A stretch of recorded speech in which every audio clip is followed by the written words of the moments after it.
आज सुबह आपका दरबार आज सुबह जाकर पूर्ण हुआ, आप सोते कब हैं? 2-3 घंटा जब समय मिलता है। आज 5:30 बजे गए सुबह।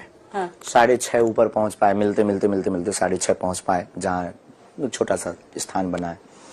और फिर आ गए थे 11-12 बजे, फिर बैठ गए थे। तो कुछ लोगों को वहां बैठक करना, यज्ञ की व्यवस्था जो हुई है यज्ञ उसके सामान को वापस करना, धीरे धीरे फिर नीचे आ गए। जिंदगी में सोते तो रहना ही है। जितनी श्वास है, जितना समय है समाज सेवा और सनातन के लिए लगा पावे।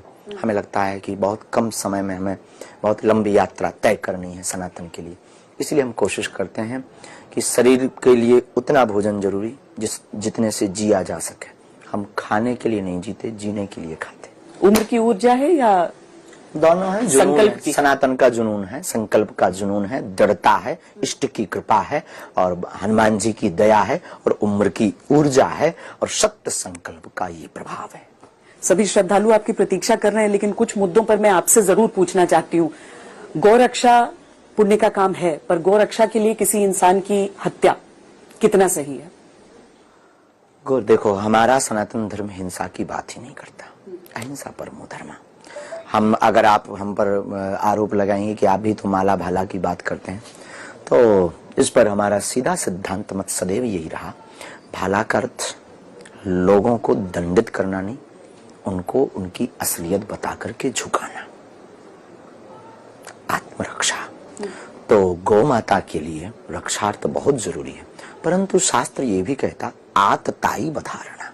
हम नहीं कहते, शास्त्र तो कहता है आतताई बधारणा। रावण जब नहीं माना, देखो भाई, एक व्यक्ति से अगर पूरा देश दूषित हो तो ऐसे व्यक्ति का वध ही उचित है। एक और नया विवाद आज हुआ था जब कुछ बच्चों को हटा दिया गया था, मदरसों से निकाल दिया गया था क्योंकि उन्होंने दाढ़ी हटा ली थी अपनी।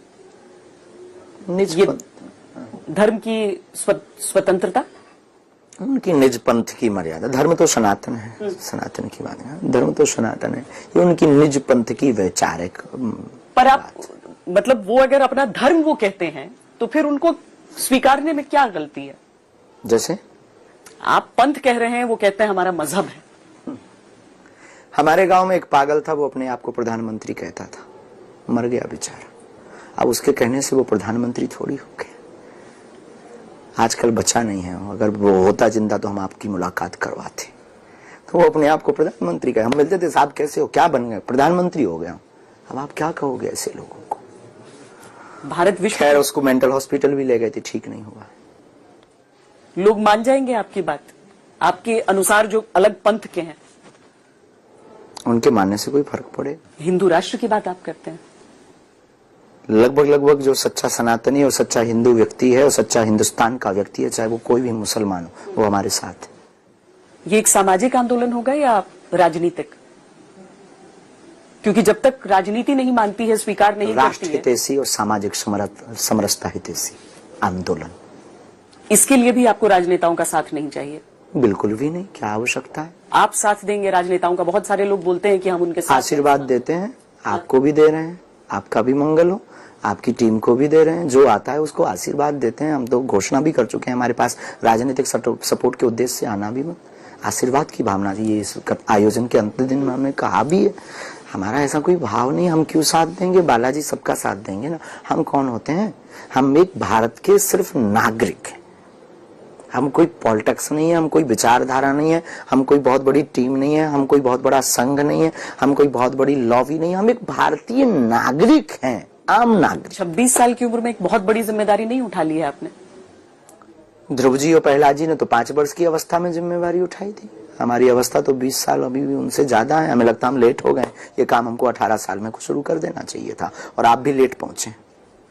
इस बात पर चर्चा करने के लिए लगभग, क्योंकि आपको कम इस देश को शायद 1947 में ये बात कर लेनी चाहिए थी, तो हमें जरूरत न पड़ती। इस देश को 1947 में हिंदू राष्ट्र घोषित कर देना चाहिए था, ताकि ये विवाद, ये बार बार हमारे ऊपर आरोप प्रत्यारोप और बार बार हमको फंसाना और बार बार हमको घेरे में घेर करके हमको नीचा दिखाने की कोशिश ना की जाती। इस बात को 1947 में घोषित कर देना चाहिए था, भारत को हिंदू राष्ट्र, जब भारत के टुकड़े टुकड़े, अटक से कटक तक के भारत के टुकड़े टुकड़े हो रहे थे, जब अखंड भारत कट रहा था, तभी हिंदुस्तान ही हिंदू राष्ट्र नहीं कहलाएगा तो कौन कहलाएगा। हमें लगता कि तुम लेट हो बहन और हम लेट हैं, और भारत का एक एक हिंदू व्यक्ति लेट हो रहा है और दिन पे दिन लेट हो रहा है, जो हिंदू राष्ट्र के लिए समर्थन नहीं कर रहा है। हमें तो नहीं लगता कि हम जल्दबाजी हैं, हमें यह लगता कि हम बहुत लेट हो गए। भारत को 1947 में हिंदू राष्ट्र घोषित होना चाहिए था। मुहिम हो गई है अब आपकी, एकमात्र लक्ष्य है सनातन हमारा एकमात्र लक्ष्य, हिंदू राष्ट्र हमारा एकमात्र लक्ष्य। आलोचना से भी कोई असर नहीं, आहत होते? बिल्कुल भी नहीं, मुस्कुराते हैं आलोचना से। भगवान राम को भी लोग गालियां देते थे, हम तो आम हैं, हमें कोई मतलब फर्क भी नहीं पड़ता। Thank you very much, same to you बोल देते हैं रात को एकदम से 11 बजे, जब 12-1-2 बजे जाते हैं ना, हम बोल देते हैं सबको सेम टू यू। उनकी गाली उनको मुबारक। होली का त्योहार भी आने वाला है, भगवा रंग में सब रंगेंगे। भगवा रंग में रंगेंगे? बालाजी के रंग में सब रंगेंगे, क्या दिक्कत है? मतलब इसमें कोई राजनीतिक संकेत नहीं दे रहे हैं? बिल्कुल भी नहीं। राम रंग किसका राजनीति का है? किसकी बाप की बाप होती है? चंद्रमा हमारा भी और उनका भी, किसी की बाप की बाप होती है थोड़ी है चांद? नहीं, हनुमान जी किसी की बाप की बाप होती थोड़ी है। हिंदुस्तान किसी की बाप की बाप होती थोड़ी है। हमारे सबके पूर्वजों का देश है, भारत के एक एक नागरिक का देश हिंदुस्तान है। तो हम भगवान राम रंग में अगर कोई रंग रहा तो क्या दिक्कत है? हनुमान जी के रंग में कोई रंग रहा तो किसको क्या दिक्कत है? अगर किसी को दिक्कत है तो वो अपने आप को काले रंग में रंग ले, उससे हमें क्या दिक्कत? बहुत बहुत धन्यवाद।